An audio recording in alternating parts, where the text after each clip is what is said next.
Salut tout le monde, bienvenue à un épisode de l'Update. Je me présente, je m'appelle Virginie Lavoie et je suis directrice marketing de Third Bridge. Avant même que je me lance dans l'explication et dans les détails de l'épisode d'aujourd'hui, je vous rappelle que l'Update, c'est un podcast de Third Bridge. Third Bridge, on est une agence qui est spécialisée dans le développement d'applications mobiles et de logiciels sur mesure, ici même à Montréal. Pour nous, livrer du code de qualité, c'est vraiment la base. Là où est-ce qu'on va aller se démarquer, c'est vraiment en créant des produits numériques qui se démarquent par leur expérience utilisateur de qualité supérieure. Dans l'épisode d'aujourd'hui, Nick et moi, on a eu la chance de s'entretenir avec un client de longue date chez Third Bridge qui est Feric. Feric, c'est une entreprise qui est dans le domaine financier. En fait, c'est un fonds d'investissement qui est destiné aux ingénieurs. Et puis, on travaille avec eux depuis quelques années chez Third Bridge sur leur application mobile. Donc, c'était vraiment intéressant, non seulement d'en apprendre davantage sur leur industrie, mais également d'en apprendre davantage sur l'importance qu'ils accordent à l'expérience utilisateur à travers leur application, puis tous les efforts qu'ils mettent sur l'application-là pour offrir vraiment un service de qualité supérieure à leurs investisseurs. Je vous en dis pas plus, je vous laisse écouter l'épisode. Bon épisode!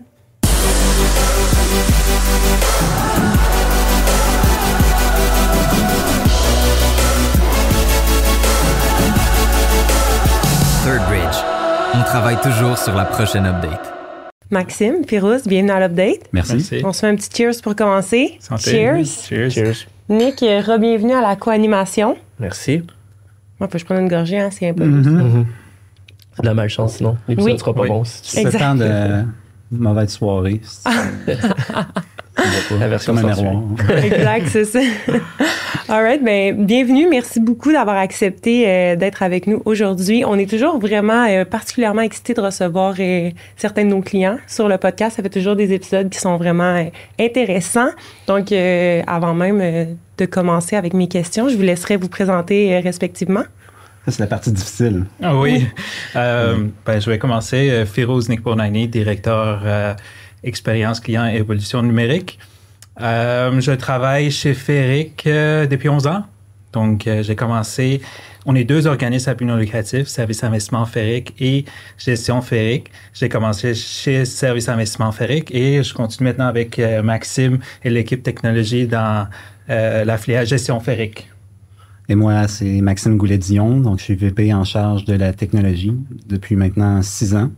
Ingénieur. Fait que je connais l'organisation depuis pas mal de temps quand j'étais sur les bancs d'école à Polytechnique où j'avais entendu parler de Feric. Et au cours de ma carrière, j'ai recroisé l'organisation. Feric, c'était un de mes clients quand j'étais en conseil. Puis, il y avait de l'intérêt commun pour continuer à travailler ensemble.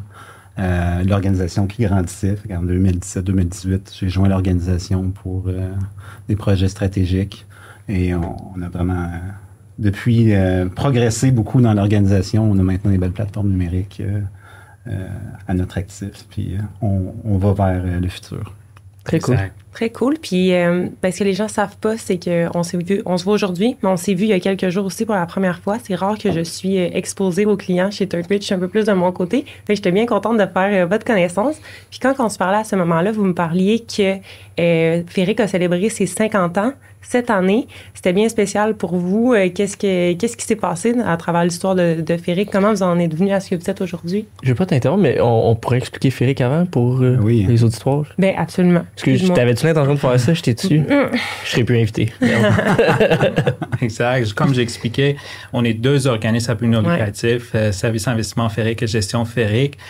Nous célébrons notre 50e, c'est 50e anniversaire de nos fonds. Et ça a été fondé par des ingénieurs pour les ingénieurs. C'est un peu pour ça que c'est exclusif aux ingénieurs. Et notre mission, c'est d'accélérer l'autonomie financière des professionnels en génie au Québec. Et pour vous donner un peu de l'idée comment ça fonctionne, le modèle d'affaires, on a le cabinet en planification financière qui est le Service d'investissement Feric, qui est courtier en épargne collectif. Donc, et Gestion Feric, qui est le manufacturier des fonds et gestionnaire des portefeuilles. C'est un peu nous, dans le fond, notre clientèle, c'est les étudiants en génie, les professionnels en génie et leur entreprise et leur famille. Exact. Donc, vraiment une organisation différente. En finance, c'est rare des organismes à but non lucratif. Donc, nous, ce qu'on fait, c'est qu'on réinvestit tous les profits pour le service à la clientèle, ce qui nous permet d'avoir des produits à bas frais, compétitifs. Nos employés ne sont pas à commission, c'est salaire et bonification selon la performance de l'organisation. Yes. Ça nous donne vraiment l'occasion de faire du conseil non biaisé. Il n'y a pas de pression de vente chez Féric. Donc, pour le client l'apprécie en bout de ligne parce que c'est vraiment pour l'expérience client, on est là pour conseiller les gens du mieux de nos capacités. Et les ingénieurs sont très occupés, donc et clientèle très exigeante, donc ils veulent toujours avoir un service efficace. Donc ça a été toujours le core de notre business d'offrir un service de haute qualité pour les clientèles qui sont, je dirais, occupées et très exigeants. Puis ce besoin-là, en fait, cette décision-là de s'orienter directement vers les ingénieurs, je sais que ça fait 50 ans, fait que c'est peut-être... mais est-ce que vous savez un peu c'est quoi l'origine de cette décision-là, puis encore à ce jour de la... Oui, en 74, ça a été fondé par quelques ingénieurs qui ont pensé qu'il n'y avait pas assez pour leur argent quand ils changeaient beaucoup leur emploi, puis à chaque départ, ils devaient investir pour leur fonds de pension ou transférer. Et avec les banques, ils trouvaient que ils se faisaient un peu avoir avec les frais très élevés. Fait qu'ils ont dit, on peut faire mieux. Et c'était là l'idée de partir. C'est sûr qu'avec un modèle d'organisme à but non lucratif, on arrive à offrir des frais plus compétitifs et un service de qualité, je dirais, égal ou même supérieur à ce qui est dans le marché. Ouais, cool. Tout bon ingénieur pense qu'il peut tout faire. Fait que c'est un peu dans ce mindset-là que les gens se sont dit, si les banques, des institutions financières peuvent le faire, pourquoi pas nous? Puis ils sont fait accompagner de différentes organisations à travers les années pour vraiment offrir un produit qui est très compétitif. Puis là, vous parlez historiquement, c'était ça la logique derrière, mais en date d'aujourd'hui, c'est quoi l'avantage de faire affaire avec un fonds comme Féric versus aller avec sa banque, avec sa caisse? Beaucoup d'avantages. On a vraiment une approche d'investissement à long terme. Donc, nous, on est là pour accélérer l'autonomie financière. Ça veut dire quoi? Ça veut dire faire progresser l'épargne des gens du mieux possible. On fait depuis plusieurs années du ESG, fait des facteurs d'investissement pour l'environnement, la société, puis la bonne gouvernance en général, avant que ça devienne un hype il y a quelques années. Nous, ça fait 20-25 ans qu'on investit selon ces principes-là parce que c'est bon pour le long terme. On a vu que les rendements des entreprises qui adoptent ces principes-là, en général, sont mieux après plusieurs années. Fait que c'est un des avantages. Au niveau service, pour le cabinet de planification financière et le courtier en épargne collectif, on a quand même une offre distinctive, je dirais, comme il y a des planificateurs financiers qui travaillent. Dans les organisations, dans les institutions financières, souvent, il y a comme un montant de départ pour entrer, il faut avoir beaucoup de sommes accumulées pour pouvoir avoir une planification, avoir un planificateur financier. Nous, tout le monde bénéficie de même service et tout le monde peut, à différents moments clés de leur vie financière, pour consulter des professionnels. Donc, aussi, on a une équipe chevronnée, vraiment des conseils d'expérience qui peuvent conseiller nos clients.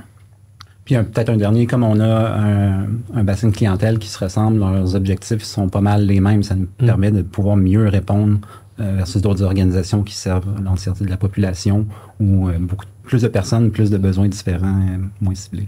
C'est un bon point. Puis justement, là, tantôt, on parlait de ce personnel-là qui est visé, qui est un peu plus... qui est les ingénieurs, en fait. Et puis, est-ce que vous direz que c'est à cause de ce personnel-là, puis de cette audience-là, puis de ces clients-là, que vous investissez autant en technologie? Parce que là, on l'a dit, vous travaillez avec ThirdBridge, on fait une application qui est super. Mm-hmm. Et... c'est ça. Est-ce que c'est cette clientèle-là qui vous pousse à autant investir en technologie? Oui, je dirais qu'on l'a mentionné, les ingénieurs sont parfois assez exigeants, ils savent ce qu'ils veulent, sont au courant souvent comment les choses fonctionnent. On a souvent des ingénieurs en logiciel ou informatique qui nous parlent d'idées qu'ils ont, puis ils veulent proposer une suggestion. Puis qu'on a la volonté des gens de participer là-dedans. Puis l'œil critique aussi, les ingénieurs veulent souvent des choses bien faites. Fait que ça nous pousse à avoir un niveau de rigueur élevé pour le produit final qu'on vient leur proposer, que ce soit un produit financier ou l'application mobile, le site web, le portail qu'on a créé pour leurs besoins. Les ingénieurs. Hein? Mais ça donne des défis intéressants parce que justement, avant de lancer l'application mobile, on a travaillé beaucoup sur le portail client qui était lancé en 2018. Et on s'est trouvé avec beaucoup de fonctionnalités, un portail transactionnel, mais c'était pas juste un site web pour faire des transactions.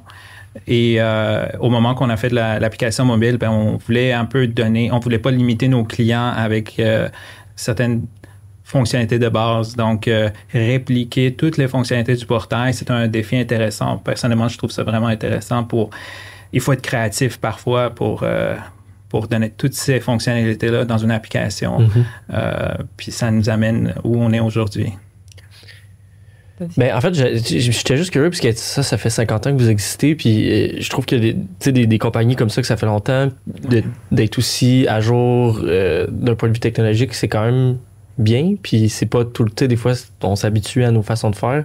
Puis je me demande, est-ce que c'est quelque chose que vous avez senti à un certain point, un virage technologique? Ça s'est-tu passé avec un changement de leadership ou ça s'est juste passé organiquement avec le temps? Organiquement, je dirais, étant un but non lucratif, on n'est pas drivé par faire un profit puis enrichir un actionnaire. Notre mesure numéro 1 à l'interne, c'est la satisfaction de la clientèle. On fait un sondage à chaque année sur diverses facettes de l'organisation. Puis la satisfaction globale, je dirais que depuis plusieurs années, ça fluctue en haut de 90, même 95% de nos clientèles qui nous déclarent très satisfaits des services. Fait que c'est plus dans cette optique-là où on s'est dit comment on fait pour maintenir ou même essayer d'augmenter le niveau de satisfaction chez nos clients. Ben, ça passe par une application mobile avec un meilleur UX, meilleure utilisabilité, le design, les fonctionnalités élevées. Puis on est vraiment à l'écoute de nos clients aussi. On voit avec les conversations qu'on a eues avec eux, puis c'est un peu mon travail, là, je vois à travers plusieurs canaux c'est quoi qu'ils cherchent, c'est quoi pour eux important de voir. Les besoins sont très différents, là. Il faut dire que un graphique de rendement, c'est très intéressant et important pour un ingénieur, puis ça pourrait être donc, c'est très personnalisé, l'offre, et on est capable de capter quand même les besoins, puis comment ça évolue à travers le temps. Comme on a une bonne présence en plusieurs canaux de communication, là, donc on a un centre de contact, le service conseil, on peut avoir plusieurs données à travers ce centre-là, une présence physique, donc on rencontre les gens en personne, et également présence numérique qui est en train d'étendre à travers le chat et différentes plateformes. Donc, ça nous donne quand même beaucoup de données à savoir comment évoluer l'offre féerique. Puis justement, j'aimerais ça revenir à quand tu parlais du portail que vous avez vraiment mentionné, que vous avez pris toutes les fonctionnalités du portail puis vous les avez envoyées sur l'application mobile. Mais à quel point le comportement de l'utilisateur change sur le portail web versus sur l'application mobile? Est-ce qu'il y a des fonctionnalités qui ont dû être modifiées, qui doivent être différentes? Est-ce qu'il y en a qui sont juste pas utilisées sur l'application mobile? Bien, je dirais que pour répondre à ta question, je vais te donner le contexte. On a lancé une application, on a commencé avec notre collaboration avec vous en 2018. On a lancé une nouvelle la première application qu'on pourrait appeler. Et il y avait certaines fonctionnalités de base. Il n'y avait pas toutes les fonctionnalités. C'est lors de la refonte, il y a 2 ans, en 2022, l'application a été lancée l'année dernière, finalement, mais c'est à ce moment-là qu'on a dit, on s'est donné le défi d'avoir toutes les fonctionnalités, mais aussi avoir des fonctionnalités exclusives pour l'application mobile. Donc, ça nous a pris du temps à faire ça parce que aussi, lors de la refonte, on a sondé nos clients, on a eu des focus groups, on a parlé, puis on voulait vraiment voir qu'est-ce qu'ils voulaient faire, nos clients.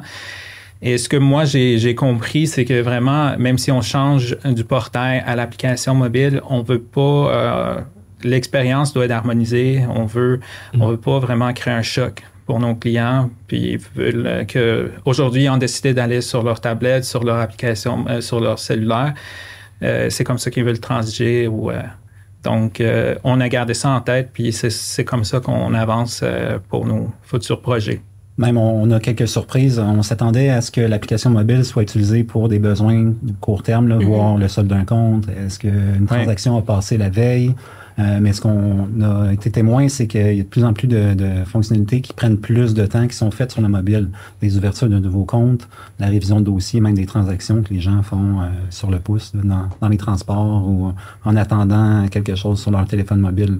Fait que l'utilisation est encore plus importante que ce qu'on anticipait au départ. Ah ouais, hein? C'est quand même intéressant, ça. Ouais. C'est ça qu'on se parlait avant, quand on se préparait à l'épisode, on était comme, il me semble que les gens ne doivent pas faire des grosses transactions nécessairement sur leur appareil mobile. Je vais prendre la peine d'aller sur mon ordinateur, je ne le ferai pas sur mon téléphone. Je sais pas, dans ma tête, je le voyais comme ça, mais là, ça prouve un peu le contraire. On a vraiment deux personas. Il y a certaines personnes qui préfèrent être sur la version web. Mm-hmm. On a même des gens qui ont une feuille Excel à côté, puis ils font un suivi de leur portefeuille. Ouais. Puis ils vont chercher de l'information de notre côté, ils mettent à jour, puis ils suivent. Puis des fois, ils nous challengent. Hey, j'ai vu, il y a une différence ici, ou pourquoi il n'y a plus telle information, si on a le malheur de retirer des fois des détails qu'on pensait qui étaient plus ou moins importants. Mm-hmm. Ben, il y a quelques personnes des fois qui nous soulignent, non, j'avais telle fonctionnalité que j'avais faite de mon côté, puis c'est important. Puis l'autre persona, c'est vraiment peut-être des gens un peu plus jeunes. Puis c'est un peu pour ça qu'on a développé l'app mobile aussi pour aller chercher une autre, rajeunir notre clientèle là, qui sont plus à l'aise sur le téléphone mobile, qui sont pratiquement nés avec ça. Puis vous avez remarqué ça, que c'est surtout les jeunes qui utilisent l'app mobile plus exhaustivement que... Il y en a tous les âges, mais... on a été surpris lors de nos entrevues avec nos clients que il y a, oui, mais les besoins sont différents parce que, par exemple, une observation personnelle que j'ai eue, la tablette était très populaire dans le segment d'âge de 50 ans et plus, mais ils veulent plusieurs fonctionnalités, ils ont des besoins, ils nous demandaient qu'il manquait telle ou telle chose. Donc, le besoin est là. Mais par exemple, nos jeunes, ils vont vouloir avoir des nouvelles, ils vont vouloir consulter d'autres fonctionnalités. Je pense que c'est en constant changement et évolution. Honnêtement, je pense que la réalité pourrait être différente l'année prochaine ou dans 2 ans. Fait qu'il faut vraiment suivre les indicateurs, continuer à parler avec nos clients. Sur l'application Féric directement, il y a un genre de newsfeed économique, right? Oui, exactement. Avant la connexion, puis même en session connectée, en bas de l'écran, il y a toujours les nouvelles. On a même intégré, je pense, notre podcast à nous, la page que les gens ils peuvent écouter. C'était dans une demande qu'ils voulaient regarder, voir, ça soit plus interactif, genre de pouvoir avoir des réponses à leurs questions. C'était ça l'idée aussi. Donc, il y a un côté pour diffusion d'informations que les gens apprécient. Donc, nous, on veut le mettre l'avant, puis ça semble être une des fonctionnalités que les gens cherchent également. Oui, mais marketing-wise, c'est vraiment intéressant justement d'ajouter ça à son application parce que ça crée un sentiment d'engagement, de communauté à travers Féric qui va bien au-delà de juste gérer ses finances. Là. C'est également de justement s'éduquer sur le sujet à travers l'application. Fait que c'est vraiment une belle utilisation du mobile, je trouve. C'est une des facettes d'accélérer l'autonomie financière. C'est pas juste par des produits, des services. C'est l'éducation financière, la compréhension. Les gens ont des questions. Des fois, sont un peu gênés. Tout le monde part à la base, puis on apprend ce qu'on sait plus tard. Mais on a un rôle là-dedans pour faire progresser la compréhension des gens, de la finance qui peut être compliquée. Puis j'ai mentionné que notre offre est ouverte aux ingénieurs, mais aussi les étudiants en génie. Donc, on échange beaucoup avec différentes universités et les étudiants vont vouloir, ils nous demandent ou ils veulent peut-être faire un budget, savoir comment gérer leur budget mensuel. Donc, on a des articles, des outils, des calculateurs également dans l'application qui permettent de répondre à ces besoins-là. Ouais, mais j'allais juste dire, comme tu as dit, je trouve que c'est une cool façon, tu sais, puis c'est bien d'utiliser l'application comme ce médium-là, de justement s'inviter puis de créer un contact plus direct. Mais... Ouais. Non, ben, j'allais récapituler aussi, fait que bien joué. Mais je me demandais aussi, initialement, est-ce que ça faisait partie de votre mission d'utiliser l'application comme un moyen d'éduquer ou c'est justement en faisant les focus groups, en parlant avec les gens que vous avez réalisé que c'était vraiment un besoin? Est-ce que initialement c'était plus un outil de suivi peut-être pas pour la première application, mais en discutant avec notre clientèle, on voyait... que justement notre équipe marketing sont très actifs pour rédiger des articles, l'éducation financière, donc pour pour donner toute l'information nécessaire aux jeunes ou même, peu importe, tout investisseur qui veut apprendre davantage. Donc, nos clients nous le demandent souvent, fait qu'on avait dit comment on peut leur répondre à ce besoin-là. Et sûrement que ça va changer. Aujourd'hui, c'est en podcast, en forme d'article, mais ça peut changer encore dans les années à venir. On avait aussi le rêve un peu fou d'avoir une application qui est tellement bonne que les gens veulent la télécharger, l'utiliser, même s'ils ne sont pas encore clients Féric, puis qui, en la découvrant, décident d'ouvrir un compte avec nous, de devenir client. Est-ce que c'est mission accomplie? Ça reste à voir. On a quand même un bon taux de nouveaux clients. Oui, exactement. Puis on a pensé à ça vraiment que même une personne qui télécharge l'application et qui n'a pas de compte avec nous pourrait interagir avec 2-3 calculateurs différents, lire nos nouvelles, se renseigner sur qui on est. Donc, je pense qu'il y a quand même une utilité pour télécharger l'application, même si on n'est pas un client Féric. Puis avez-vous conscience que ça arrive un peu? Il faudrait consulter Il faudrait garder. Je veux pas inventer des chiffres, mais non, c'est vrai que j'ai pas les données pour ça. On sort les analytics, là, on check ça. Ouais. Mais je serais curieux, sinon vous parlez beaucoup de l'avenir. Tu sais, je vois que vous vous positionnez très technologique. Est-ce que vous avez des scoops, des idées? Est-ce que vous pouvez les communiquer? Là, on n'a pas... C'est sûr qu'on se tient au courant des développements. J'étais à une conférence cette semaine sur l'intelligence artificielle. C'est sûr qu'on veut utiliser ça.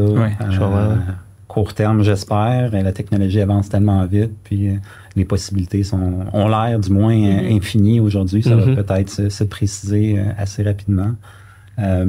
Chaque année, on investit dans nos plateformes vraiment pour rajouter des nouvelles fonctionnalités. On s'inspire de ce qui se fait à l'extérieur, notamment dans l'industrie financière, mais toutes les autres industries pour voir c'est quoi au niveau expérience client, qu'est-ce qui est pertinent au niveau technologique, qu'est-ce qu'on peut faire différemment.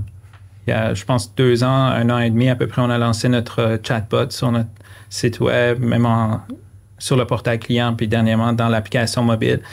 Donc, on veut voir avec comment les clients veulent entrer en contact avec nous. Des fois, ça se peut qu'ils ont une question sur une page. Et on va être plus présent avec eux, même sur une page web, lorsqu'ils sont en train de lire un article ou transiger sur le portail client. Donc, ça va sûrement, à mon avis, évoluer dans le temps pour voir comment, c'est quoi les canaux que les clients préfèrent. Voilà. Une question que j'aime toujours poser à nos clients, c'est pourquoi initialement vous avez décidé de faire affaire avec une équipe comme ThirdBridge au lieu de justement, vous saviez que vous alliez faire des investissements à long terme en technologie dans votre application. Pourquoi ne pas avoir recruté votre propre équipe à l'interne de développement versus avoir fait affaire avec une agence comme ThirdBridge? Oui, bien, chez Gestion Féric, service d'investissement Féric, ce qu'on fait, c'est pas de la technologie, c'est pas notre core business. Nous, c'est faire des fonds communs et de conseiller des clients sur leurs besoins financiers. Donc, on voulait se faire accompagner vraiment de spécialistes en la matière qui s'y connaissent pour avoir le plus rapidement possible un produit intéressant à proposer à nos clients, puis bénéficier de l'expérience, de l'expertise d'une autre équipe. Puis je pense que l'histoire montre que le partenariat est solide. Ça fait déjà plusieurs années qu'on travaille ensemble. Très bonne décision.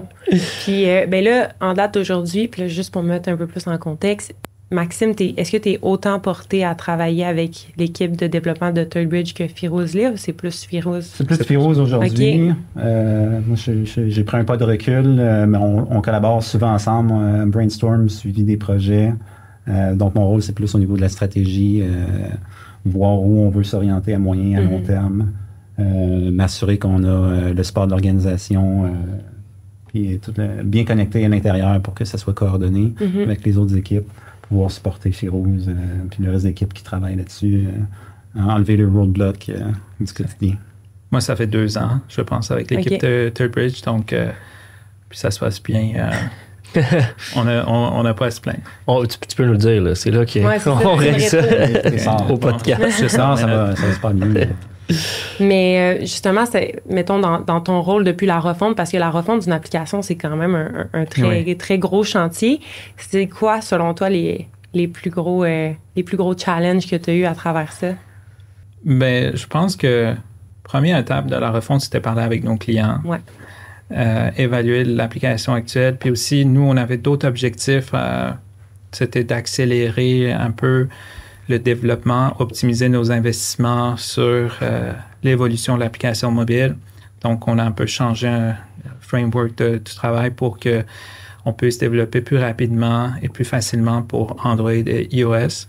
Il y avait plusieurs choses à prendre en considération. Aussi, l'expérience client, ben moi, c'est mon expertise, c'est ma passion aussi, que je trouve que ça rejoint beaucoup souvent, on parle de UX, UI, mais c'est un peu la même chose de faire tous les parcours, se mettre dans la peau du client, vraiment de faire les tests, puis dire que on peut faire des erreurs. Des fois, les choix on fait des choix. Puis pouvoir ajuster rapidement, ça a été les défis, je dirais, principaux, c'est vraiment aussi être à l'écoute de nos clients, puis aller chercher le feedback également pour voir est-ce que c'est ce qu'on développe, ça répond exactement aux besoins de nos clientèles.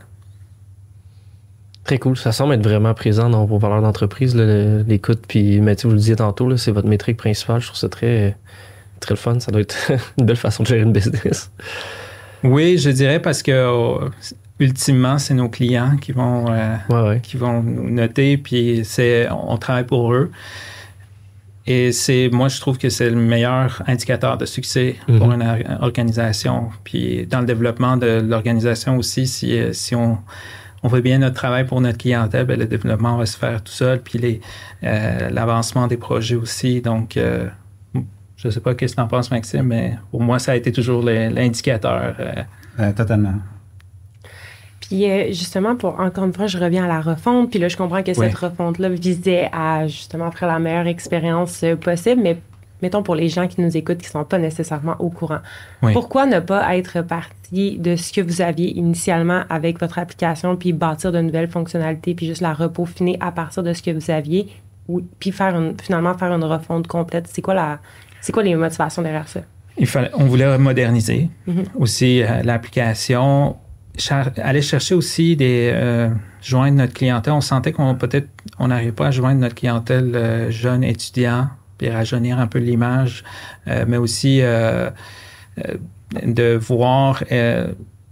il y avait un besoin. Là, les gens ils disaient, par exemple, telle action, pour le faire, je dois aller sur mon ordinateur. Donc, ça a retardé un contact avec nous, dans le fond. Donc, je dirais, si je veux le résumer sur 2 points, c'était aller joindre les jeunes, puis aussi répliquer les fonctionnalités. Avec l'ancienne application, on sentait que ça prenait beaucoup de temps pour le changer. Comme j'ai mentionné, on a fait le changement de framework pour le Flutter qui nous permettait d'avoir un développement plus rapide. Ouais, ben je me rappelle que j'étais un peu impliqué dans ces discussions-là au niveau de la première puis de la deuxième version. La première version, ces technologies-là hybrides n'étaient pas encore assez développées. Okay. Puis quand on parlait de la refonte, là, ça commençait à être vraiment plus solide puis prêt pour des apps en production comme ça. Puis effectivement, là c'est très geek pour le podcast. J'aimerais ça qu'on pense. Là, tu veux réinviter PE d'un coup que ça devienne moins dingue le podcast. Mais non, ça permet de développer plus vite pour les deux plateformes. Puis, parce que, mettons, la technologie initiale évoluait pas assez vite pour qu'est-ce qu'on voulait faire, genre? Ben, la technologie initiale, dans le fond, il fallait développer en double. Fait qu'une fois pour Android, une fois pour iOS. Ah oui, parce puis les technos hybrides, ils étaient pas très matures au moment où on a fait la première version de l'application. Okay. Puis quand la deuxième est arrivée, là c'était solide. Puis là, ça permettait en fait, ça permet des itérations plus rapides parce qu'on développe une fois puis on déploie les deux. OK. Je comprends tout maintenant. Parfait. Je vais pouvoir réexpliquer dans ça mes mots. Ça va-tu être le segment ingénieur de la... Oui, c'est le point du geek. On fait ça maintenant. On pouvait pas inviter une entreprise dans le domaine de la finance qui a des outils technologiques sans parler de cybersécurité, bien que je pense pas qu'il y ait personne autour de la table qui est un expert en cybersécurité, mais on va être capable d'en parler un peu pareil. Avec tout ce qui est arrivé de la loi 25, quels sont les challenges que vous avez vécus dans la dernière année, les 2 dernières années? Qu'est-ce que vous avez dû mettre en place? Ben, non seulement la loi 25, mais tous les incidents de cybersécurité qu'on entend dans les nouvelles... Donc, pour nous, on gère l'argent des gens. Oui. Puis, je dis souvent, on est un petit joueur, mais on joue dans les grandes ligues. Notre compétition, les grandes banques, les grandes institutions financières ont des gros budgets, investissent beaucoup en cybersécurité parce qu'ils gèrent l'argent des gens. Ben, c'est pas différent chez nous. On doit avoir un niveau de sérieux. Donc, pour nous, c'est vraiment d'investir des sommes, que ça soit présent tous les jours dans nos réflexions, la sécurité de l'information, la sécurité des données, la sécurité financière. Donc, ça fait vraiment partie des réflexions. Notamment dans la refonte, une des améliorations de cette année, on a ajouté le deuxième facteur d'authentification dans l'app mobile. C'est quelque chose qu'on avait optionnel depuis plusieurs années sur le web et sur le mobile. Maintenant, on l'a rendu obligatoire pour les connexions parce qu'on voyait que c'était une amélioration au niveau de la sécurité, puis c'est une tendance aussi sur le marché. On le voit tous sur les plateformes bancaires qu'on utilise. Mais de la façon qu'on l'a fait, on voulait que ce soit avec le moindre impact sur l'expérience client, pour que ça soit facile d'utilisation. Donc, c'est une de nos considérations d'assurer la sécurité, pas au détriment de l'utilisation de l'application. Puis c'était là où l'importance de faire des parcours clients à chaque fois, de parcours utilisateur. On peut dire c'est de vraiment, à partir du moment que le client il prend le téléphone puis il veut faire la connexion, toutes les étapes qu'ils vont avoir. Donc, c'est sûr qu'on peut avoir le réflexe de, OK, on met une barrière, un obstacle, une friction, mais finalement, les clients ont très bien réagi au produit final, mais c'était ça le défi. Puis il y a aussi, avec la loi 25, gestion des témoins aussi, qu'on a les cookies. Fameux cookies. Donc, c'était intéressant parce que moi, ce que j'ai aimé, toutes les institutions étaient en train de vivre un peu les mêmes défis. Puis finalement, ce que ça fait, c'est que les gens sont maintenant habitués. Quand ils vont se connecter à une application, surtout bancaire ou financière, c'est un peu normal qu'on veut protéger nos clients. Puis donc, mais on essaye de le faire le plus smooth possible. Ben, je trouve ça intéressant parce que, effectivement, tu rajoutes une étape, fait potentiellement de la friction, mais j'ai l'impression que maintenant les gens sont habitués. Dans une app financière, c'est presque plus rassurant que irritant au final là, d'avoir. Puis, en tout cas, juste le fait, je me rappelle, là, vous êtes la première app dans laquelle on a intégré de la biométrie. Je pense que la première version avait la biométrie. C'est vrai. Fait que c'était quand même un souci depuis longtemps, cette sécurité-là. Oui, puis c'est un peu le focus de l'évolution de l'app. On veut utiliser de plus en plus de fonctionnalités qui sont exclusives sur un appareil, un téléphone intelligent. Fait que la biométrie le pousse. C'est beaucoup plus facile sur un appareil, des ordinateurs qui l'ont aussi. Mais plus sécuritaire aussi. Fait que c'est natif sur l'appareil. Très populaire, d'ailleurs, chez nos clients. Qui accélère la connexion. Fait qu'en mettant le tout effet en place, vous n'avez pas nécessairement eu plus de gestion au niveau du service à la clientèle, des gens qui ont perdu leur courriel, qui reçoivent pas un code. On l'a fait différemment. Je suis fier de le mentionner, qu'on l'a fait différemment parce que on voulait être inclusif. La plupart des institutions financières vont proposer, ou je dirais applications qui offrent authentification à 2 facteurs, vont proposer un texto, un courriel. On avait ajouté également la voix. Puis on s'est dit, on n'a pas pris pour acquis que tout le monde pourrait avoir un courriel ou un cellulaire. Donc, c'est vrai que là, je parle d'authentification, application mobile, mais on l'a appliqué aussi pour notre portail client. Donc, quelqu'un qui va sur le portail client pourrait avoir plusieurs canaux différents pour recevoir. Donc, on voulait être inclusif, proposer aussi 4 méthodes d'authentification que le client préfère, dans le fond. Pour limiter les frictions possibles. Exactement. Mais avec la reconnaissance vocale, parce que j'avais la discussion avec notre directeur technique ce matin, puis justement avec tout ce qui est intelligence artificielle, qu'on peut maintenant reproduire des voix assez facilement, est-ce que ça peut être un enjeu potentiel? C'est pas la reconnaissance vocale qui est utilisée, dans le fond, quand j'ai mentionné l'appel, c'est que l'utilisateur reçoit un appel. OK, la voix dans le sens de l'appel. Avec la voix qui donne les 6 chiffres qui doit entrer pour authentification. Dans le futur. Oui, mais ça existe, ce que tu mentionnes. C'est vrai que c'est un enjeu, exactement. Pour les centres d'appel, plusieurs organisations utilisent ça. Tu te présentes, tu donnes tes informations, quelques informations, puis il y a un enregistrement de ta voix, puis ils sont capables de savoir qu'ils parlent vraiment à la bonne personne. Mais Virge, elle le mentionnait, puis je me demandais, avez-vous quand même senti plus de besoin au niveau du support technique et quand vous avez rajouté l'authentification? C'est de quoi qu'on remarque des fois, dès que tu mets comme un two-factor, là, tu reçois beaucoup plus de demandes clients, puis... Je dirais pas beaucoup. Il y en a eu des demandes d'accompagnement, des gens qui... parce qu'il y avait une méthode optionnelle, il y a des gens qui voulaient retirer cette méthode-là, puis après ça, avoir un courriel ou la notification par message texte pour avoir le code. Fait que d'accompagnement pour la bonne méthode pour faire le changement de préférence. Malgré qu'on a tous les articles d'aide en ligne disponibles, il y a des gens, des fois, ça fonctionnait pas pour X raisons. Puis notre équipe de service conseil est toujours là pour les accompagner. Puis je pourrais dire que notre stratégie, on voulait pas déstabiliser nos clients. Dans le fond, on avait déjà l'option d'authentification deux facteurs à l'aide d'une application Authenticator que le client devait télécharger. Donc, on n'a pas enlevé cette option-là. Ça aurait pu être un choix, mais on n'a pas voulu enlever pour ceux qui ont adhéré à cette qui fonctionne très bien d'ailleurs. Donc, ce qu'on a fait plutôt, on a ajouté d'autres méthodes d'authentification. On a bonifié notre offre qui était existant, et puis on l'a fait en phase. La première semaine, on l'a fait sur le portail, puis après, l'application a suivi la semaine suivante ou dans les jours après. Donc, on a pris vraiment le temps de bien déployer. Bien joué. Bravo. All right. On va passer à un petit segment que j'aime bien faire avant la fin. Fait que là, encore une fois, on s'est vu cette semaine, je vous ai donné des cadeaux, mais là, j'en ai encore. J'ai d'autres cadeaux. Mais pour avoir ce cadeau, cette fois-ci, vous devez répondre à des questions.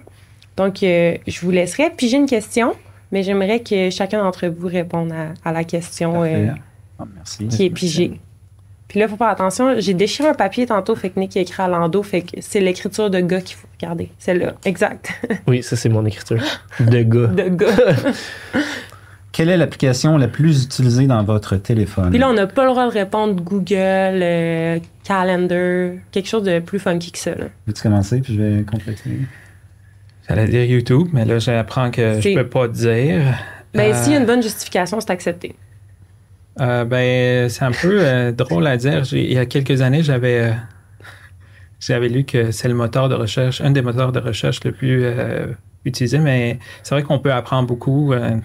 Ça va de cuisiner à apprendre sur un concept qu'on ne comprend pas. Maintenant, il y a de tout sur YouTube. Fait que je pourrais dire probablement c'est YouTube. Juste par curiosité, là, puis c'est un peu intime, fait que t'es pas obligé, mais c'est quoi qu'on retrouve sur ton feed YouTube? C'est quoi que tu regardes? Beaucoup de choses. L'intérêt personnel, là, ça va de l'astronomie à tech, politique.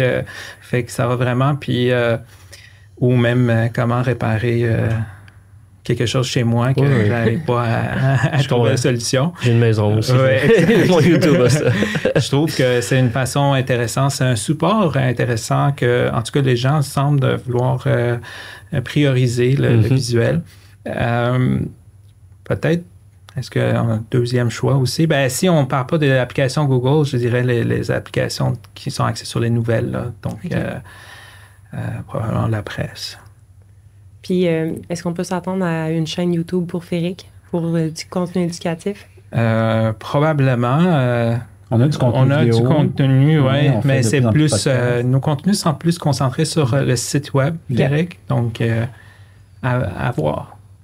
Ouais, de mon côté, oui, les applications de nouvelles. Moi, pour mon YouTube, j'ai 2 jeunes enfants, 7 ans et presque 9 ans maintenant, puis ils prennent souvent l'appareil de papa pour aller voir du YouTube. Coco Melon. Ouais, mon feed YouTube, est tout mélangé là-dedans, puis c'est vraiment divertissant et un peu pêle-mêle. Moi, l'application que j'utilise assez souvent, presque tous les jours, là, c'est GoTransit. C'est pour le transport en commun. Quand je viens au bureau, j'ai différents modes de transport en commun. J'enchaîne, puis je trouve que l'application est vraiment le fun. Un bon niveau le UX est intéressant. Puis, tu peux voir en temps réel son boss, ton autobus arrive. Puis, ça me permet de mieux planifier mes transports avec mes obligations familiales. Je suis assez occupé. Nice. Nice. Nick, je t'ai jamais renvoyé la question, mais on dirait que j'aimerais ça savoir, toi, c'est quoi l'application la plus utilisée dans ton téléphone? J'y avais déjà pensé en plus, puis là, j'ai... Attends. Parle-y. Faut que je le dise. Hein? Oui. OK. On coupera au montage au pire si c'est trop long. Ouais, c'est ça. 3 minutes de moi qui réfléchis. L'app la plus utilisée, ben moi aussi la presse, je regarde bien gros ça, là, j'en lis beaucoup en me réveillant, là, j'essaie d'être original un petit peu plus. L'app Notion, c'est sûr là, que je suis tout le temps là-dessus. Je prends toutes mes notes, je prends mes notes personnelles, on l'utilise beaucoup au bureau, nous, Notion, pour tout ce qui est documentation. Je fais mes listes d'épicerie, quand j'organise des voyages avec mes chums de gars, je nous fais des dashboards. Notion, je suis vraiment intense. Fait que ouais, c'est sûr, c'est Notion. Cool. Fait que... Ben toi, Virge, vas-y, là, t'es la seule, on fait un tour de table. Oh, mais moi, j'anime. Bravo. C'est mon tour. L'application, ben, c'est très Gen Z ce que je vais répondre, mais TikTok. Ouais. J'écoute beaucoup de TikTok, mais c'est très instructif. J'apprends plein de choses à tous les jours sur TikTok. Pas toujours des choses pertinentes, mais quand même pertinent et overall. Sinon, ben, j'utilise vraiment beaucoup mon iPad, puis je suis toujours sur GoodNotes. On dit de moi que je prends de très belles notes, que j'écris très bien sur mon iPad. C'est quand même un flex. J'adore cette app. OK, prochaine question. On fait piger Firouz. Bon. Donc, quel est le pire UX auquel vous avez été exposé? C'est drôle, hein, j'en parlais avec Maxime. J'ai dû utiliser l'application HopHop pour le service de garde de ma fille qui est allée au camp de jour cet été. Et j'ai utilisé une application similaire pour l'école. Puis le but, c'est simple. Pour utiliser cette application, c'est quand tu vas aller chercher ton enfant au service de garde, ben, tu avises 5-10 minutes d'avance. Et une action aussi simple, c'était vraiment difficile. Il y avait une géolocalisation, mais finalement, ça ne marchait pas. Il fallait utiliser un mode manuel. Ma conjointe aussi, elle m'a dit qu'elle avait aussi des difficultés. Puis j'ai sondé d'autres parents aussi. Toutefois, Maxime a eu une meilleure expérience. Oui, on en parlait hors d'onde, juste avant le podcast. Puis moi, je trouve que ça fonctionne bien. Ben, c'est sûr, j'ai un petit apprentissage, comment l'utiliser, mais ça prend, on dirait, un peu de délai à l'avance. Tu peux faire une saisie d'une heure manuelle pour aller chercher. Fait que peut-être que ça dépend de notre utilisation. Je vais coacher Firouz pour le okay. Mais en même temps, tu sais, je me suis récemment fait dire un UX, c'est comme une joke, il faut que tu l'expliques parce qu'il n'est pas bon. Ouais. Mais ouais, fait que peut-être que... Ben moi, c'est justement pour le développement de notre application mobile, c'est des fois, je parle pas beaucoup de job avec ma conjointe, fait que j'en profite. Je dis, qu'est-ce que tu penses? Puis il me dit... puis si je dois l'expliquer, je dis OK. On retourne à la table de dessin. Test utilisateur. Pour faire du pouce sur ce que tu dis, moi, de mon côté, c'est l'application que j'ai installée l'année passée, une sonnette vidéo à la maison pour voir qui vient, pouvoir répondre à distance à quelqu'un. Ça fonctionne vraiment pas bien. Le UX n'est pas bon. Il y a un délai entre le moment où ça répond, tu vois le feed. Puis aussi les paramètres de sensibilité de la caméra, etc. Ça se déclenche tout le temps quand il y a du mouvement dehors, du vent qui fait bouger des feuilles, des choses comme ça. Puis à chaque fois, je ne sais pas si ça a changé avec les différentes versions, mais je cherche des paramètres que je sais qui sont dans l'application, je les retrouve jamais. Le menu a changé, je peux plus ajuster la caméra pour essayer d'avoir une meilleure expérience avec ça.